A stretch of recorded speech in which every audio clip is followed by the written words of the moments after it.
teman-teman teruna, tidak terasa sudah lama sekali kita tidak berjumpa, tidak bersekutu bersama. Nah, hari ini kita akan sama-sama membaca dan merenungkan kebenaran firman Tuhan. Tapi sebelum itu, kakak mengajak kita untuk sama-sama berdoa. Mari kita berdoa. Tuhan, terima kasih untuk berkat kehidupan yang masih Engkau anugerahkan bagi kami, sehingga kami boleh senantiasa melakukan apa yang terbaik dari kehidupan kami untuk kami persembahkan kepadamu ya Tuhan. Tolong kami, sekarang kami akan membaca dan merenungkan firman-Mu. Mampukan kami untuk kami dapat melakukannya dalam kehidupan kami hari lepas hari. Terima kasih ya Tuhan, amin. Teman-teman teruna, aku mau tanya ke kalian, sampai sejauh ini, adakah di antara kalian sudah mulai jenuh belajar online? Adakah di antara kalian yang sudah mulai jenuh di rumah saja? Tentunya kita semua merasakan hal itu. Belajar di rumah atau belajar online, rasa-rasanya kok tidak fokus. Rasa-rasanya kok tidak mudah menangkap apa yang guru sampaikan kepada kita. Rasa-rasanya kok banyak godaan untuk tidak ikut kelas, tidur di rumah dan sebagainya. Dan juga banyak godaan ketika kita ingin melakukan apa yang kita hobi, misalnya di luar rumah, seperti misalnya main bola kah, main basket atau apapun bagi yang cowok-cowok, sehingga kita mau melakukan apapun yang kita mau, kita inginkan menjadi terbatas. Akhirnya kita merasa bahwa produktivitas hidup kita menurun. Kita tidak bisa melakukan yang terbaik dari apa yang kita punya, dari apa yang kita miliki. Rasa-rasanya situasi ini juga membuat kita terbatas dalam hal ruang gerak dan mengeksplorasi. Nah, ini perasaan-perasaan kita yang bisa kakak bilang wajar, bisa kakak bilang biasa, lumrah. Nah, mari kita coba melihat dari satu ayat dalam firman Tuhan, secara khusus dari Imamat pasal 1 ayat yang ke-9. Kakak akan membacakannya. Tetapi isi perutnya dan betisnya haruslah dibasuh dengan air, dan seluruhnya itu harus dibakar oleh imam di atas mezbah sebagai korban bakaran, sebagai korban api-apian yang baunya menyenangkan bagi Tuhan. Nah, ayat ini berbicara tentang perintah Tuhan mengenai persembahan yang harus diberikan oleh bangsa Israel kepada Tuhan.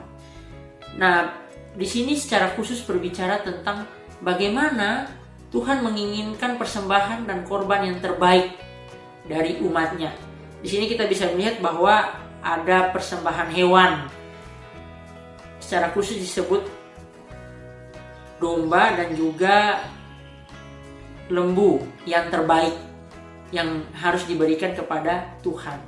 Dan ini juga berbicara tentang bagaimana umat tidak hanya memberikan yang terbaik dari apa yang dia punya, tapi juga memberikan yang terbaik itu, apa yang dia punya itu dengan penuh kerelaan hati. Nah, kalau kita coba refleksikan ke dalam situasi kita saat ini, tadi di awal kita sudah melihat realita bahwa kita terbatas untuk mengeksplorasi yang terbaik dari diri kita. Kita punya kewajiban untuk memberikan persembahan yang terbaik, tapi situasi saat ini membuat kita bergumul, membuat kita memikirkan ulang. Apa dari hidupku yang terbaik yang biasanya aku lakukan, namun situasi membatasinya, yang bisa aku berikan kepada Tuhan saat ini, di tengah-tengah situasi seperti ini. Nah, pembacaan kita hari ini memberikan satu kata kunci, yaitu tentang mempersembahkan yang terbaik dari kita dengan kerelaan hati. Nah, kerelaan hati ini menolong kita untuk bagaimana kita melihat situasi yang terbatas ini, yang membatasi kemampuan kita ini untuk bereksplorasi, melihat dengan cara pandang yang berbeda. Kita bisa melihat bahwa justru di tengah-tengah situasi yang terbatas ini, kita didorong untuk berkreasi, untuk lebih mengupayakan yang terbaik bagi Tuhan. Dengan kerelaan hati kita dimampukan untuk bagaimana tidak melihat situasi yang ada saat ini sebagai beban yang menghambat kita, tapi justru menjadi sarana, menjadi momentum di mana kita mengembangkan kehidupan kita dengan lebih maksimal untuk kita persembahkan kepada Tuhan. Nah, teman-teman teruna tentu memiliki kerelaan hati tidak mudah di tengah-tengah situasi seperti ini. Karena itu ayat ini mengajarkan kita untuk bagaimana kita memohon kepada Tuhan untuk memberikan kita kemampuan dan kekuatan untuk sama-sama belajar,